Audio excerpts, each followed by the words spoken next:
हमारा जो अगला सिलेक्शन टूल है that is quick selection tool, जो कि बहुत ही एडवांस सिलेक्शन टूल है और एडोबी फोटोशॉप CS3 में इसका इस्तेमाल करना शुरू किया गया है।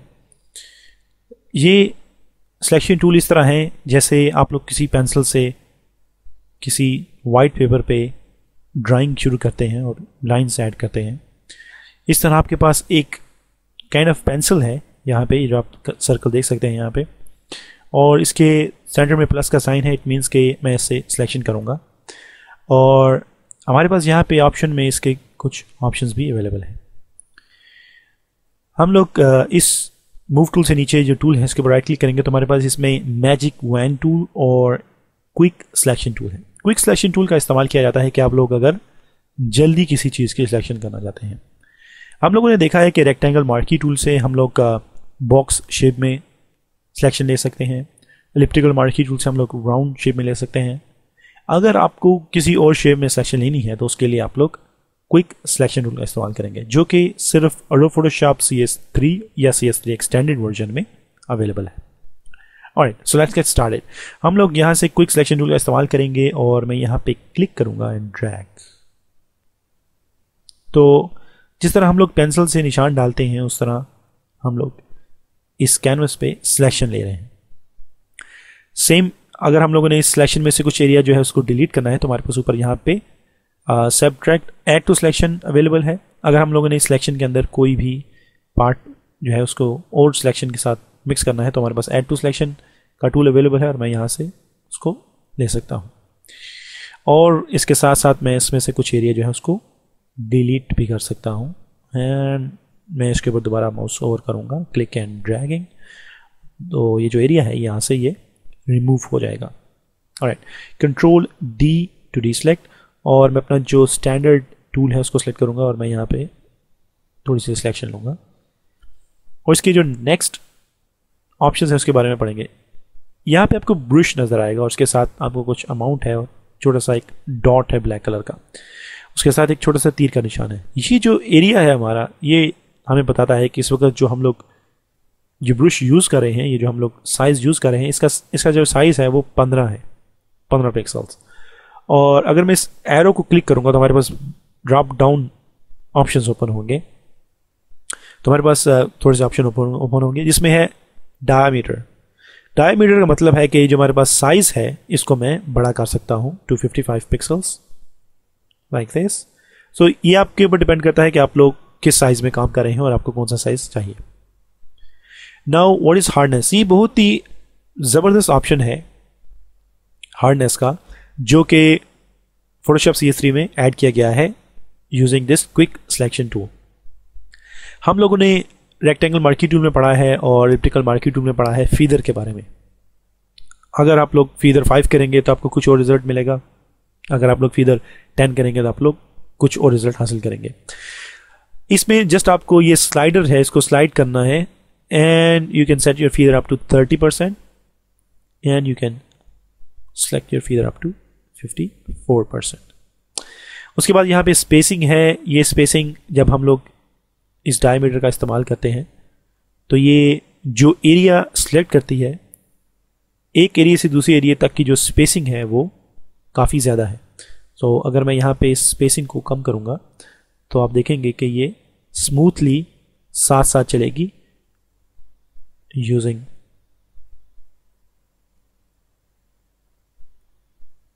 माई ब्रश। और अगर मैं इसकी स्पेसिंग ज़्यादा करूँगा तो ये स्टेप्स में आपको चलती हुई नज़र आएगी। सो दिस स्पेसिंग इज़ कि आप लोग जो एरिया सेलेक्ट करने वाले हैं वो आपको स्पेसिंग क्या रिक्वायर्ड है and how you gonna do this. So these are 3 main options जो कि आप लोग यूज़ कर सकते हैं। एंगल, अगर आप लोग सिलेक्शन लेना चाहते हैं और आप उसका एक स्पेसिफिक एंगल देना चाहते हैं तो आप लोग एंगल का इस्तेमाल कर सकते हैं, but for normal users diameter, hardness और स्पेसिंग के जो ऑप्शंस हैं आप लोग उनका इस्तेमाल कर सकते हैं। ओके, मैं कंट्रोल D करूँगा एंड मैं आपको एक दफ़ा बताऊँगा कि आप लोग किस तरह इससे सिलेक्शन कर सकते हैं। So this is how you can start doing selection. और आप इसमें से कुछ जो एरिया है उसको ऐड कर सकते हैं या फिर उसको डिलीट कर सकते हैं like this.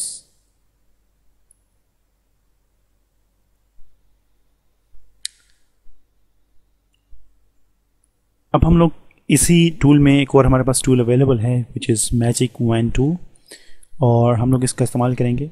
Magic wand tool जो है ये सॉलिड कलर को डिटेक्ट करता है और उसको सिलेक्ट करता है। ये भी सिलेक्शन टूल में शामिल किया जाता है। और मेरे पास यहाँ पे एक इमेज ओपन है विच इज़ ए हेडफोन। इसका जो बैकग्राउंड है वो बहुत ही सॉलिड वाइट कलर है। एंड अगर मैं मैजिक वैन टूल का इस्तेमाल करूँगा और मैं इस वाइट एरिया पे क्लिक करूँगा तो आप लोग देखेंगे कि ये जो सिलेक्शन जो कि शायद मुझे 10 से 15 मिनट ले सकती थी मेरे सिलेक्ट करने में, ऑटोमेटिकली ये मैजिक वैन टूल की वजह से वाइट कलर जो है वो सिलेक्ट हो गया है। अब मैं इस लेयर को अनलॉक करके यहाँ से डिलीट प्रेस करूँगा तो ये जो मेरे पास जो हेडफोन की लेयर है, ये जो हेडफोन का इमेज है, ये क्रॉप्ड हो चुका है और इसका जो बैकग्राउंड है वो रिमूव हो चुका है। I am gonna press control Z and all control Z। हमारा जो मैजिक वैन टूल है उसका इस्तेमाल मैं यहाँ पे हेडफोन के अंदर जो सॉलिड वाइट कलर है उसके ऊपर करूँगा। आई एम गोना प्रेस हियर, तो आप लोग देखेंगे कि इसने ऑटोमेटिकली ये जो वाइट एरिया है इसको सेलेक्ट किया है। So basically magic wand tool solid colours को डिटेक्ट करता है और उसको सिलेक्ट करता है। इसी तरह अगर मेरे पास यहाँ पे फुल ब्लैक इमेज है और मैं इसको क्लिक करूँगा तो वो ऑटोमेटिकली हमारी जो टोटल लेयर है उसको सिलेक्ट करेगा। And you guys can see the selection here. ये हमारी जो सिलेक्शन है ये मैजिक वैन टूल की वजह से हुई है। I am gonna press control D to deselect, और मैं यहाँ पे वाइट कलर लूँगा। मैं अपना मैजिक वैन टूल लूँगा और मैं क्लिक करूँगा टू ब्लैक, तो आप देखेंगे कि ऑटोमेटिकली इसने ब्लैक जो है सॉलिड कलर इसको सेलेक्ट किया है। और अगर मैं वाइट पे करूँगा तो ये वाइट को करेगा। मैजिक वैन टूल में भी हमारे पास ऐड टू सिलेक्शन और सबट्रैक्ट और जो इनर सिलेक्शन है उसके लिए हमारे पास ऑप्शन अवेलेबल है। उसके लिए अगर मैंने यहाँ पे एक सिलेक्शन ली है और मुझे अब यहाँ पे बाहर का एरिया जो है इसको भी सिलेक्ट करना है तो मैं ऐड टू सिलेक्शन पे क्लिक करूँगा और आई एम गोना प्रेस हियर। तो ये जो एरिया इसने सिलेक्ट किया है ये भी सिलेक्टेड है और ये जो अंदर एरिया है ये भी सिलेक्टेड है, और मैं अब इन दोनों को रिमूव कर सकता हूँ बाय प्रेसिंग कंट्रोल। सो हमारे पास जो ऑप्शंस रेक्टेंगल मार्की टूल में अवेलेबल थे और जो ऑप्शन हमारे पास रेक्टेंगल मार्की टूल में अवेलेबल थे, एलिप्टिकल मार्की टूल में अवेलेबल थे, वही सेम हमारे पास मैजिक वैन टूल में भी अवेलेबल है। आपके पास एंटी अराइज का ऑप्शन भी मौजूद है। What is this tolerance? अगर मैं इसको दोबारा एक वाइट लॉक इमेज में लेके आऊँगा और यहाँ से अपना जो नॉर्मल सिलेक्शन है इसको मैं चेक करूँगा और इसकी जो टॉलरेंस है उसको मैं करूँगा अबाउट 10। टॉलरेंस का मतलब है कि जहाँ पे भी आपको सॉलिड कलर नज़र आएगा ये मैजिक वैन टूल उसको सेलेक्ट करेगा, लेकिन वो सॉलिड कलर जहाँ तक जाएगा ये टोटल को सिलेक्ट नहीं करेगा और उसमें से कुछ जो पार्ट है उसको ये सिलेक्ट करेगा। कंट्रोल D टू डीसेलेक्ट, और मैं यहाँ पे क्लिक करूँगा तो आप देखेंगे कि ऑटोमेटिकली 10 टॉलरेंस पे भी इस सारे वाइट कलर को सिलेक्ट करता है। कंट्रोल D, और मैं इसको जूम इन करूँगा। Very large image.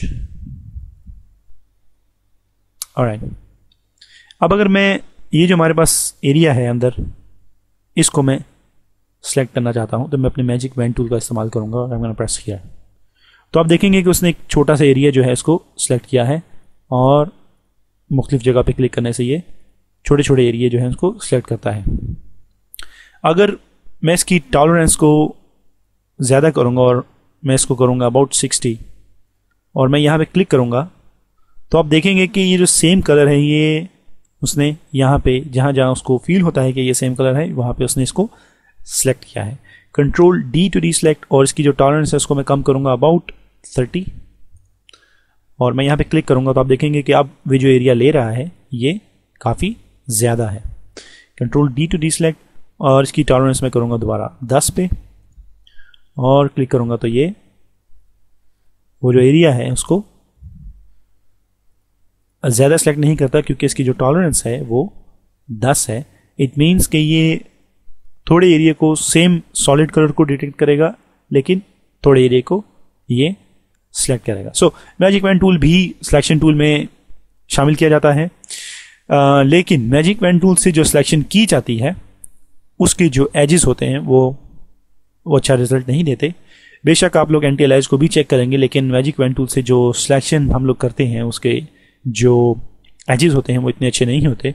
बहुत से फोटोग्राफर्स जो हैं वो पिक्चर्स लेते हैं और पिक्चर्स को आगे सबमिट करते हैं। जो फोटो डिज़ाइनर्स हैं जो कि प्रोफेशनल नहीं होते वो मैजिक पेन टूल से फेस की सिलेक्शन लेना शुरू करते हैं और मैजिक पेन टूल से बैकग्राउंड की सिलेक्शन लेना शुरू करते हैं, तो वो इतना अच्छा रिजल्ट उनको नहीं मिलता जितना आप प्रोफेशनली बाकी टूल की मदद से कर सकते हैं। जैसे आप लोग पेन टूल का इस्तेमाल करेंगे तो आपको बहुत प्रोफेशनल रिजल्ट मिलेंगे फॉर क्रॉपिंग सिलेक्शन के लिए, क्रॉपिंग के लिए आपको बहुत प्रोफेशनल रिजल्ट मिलेंगे for using on pen tool के इस्तेमाल करने पर। हम लोग पेन टूल के बारे में भी पढ़ेंगे।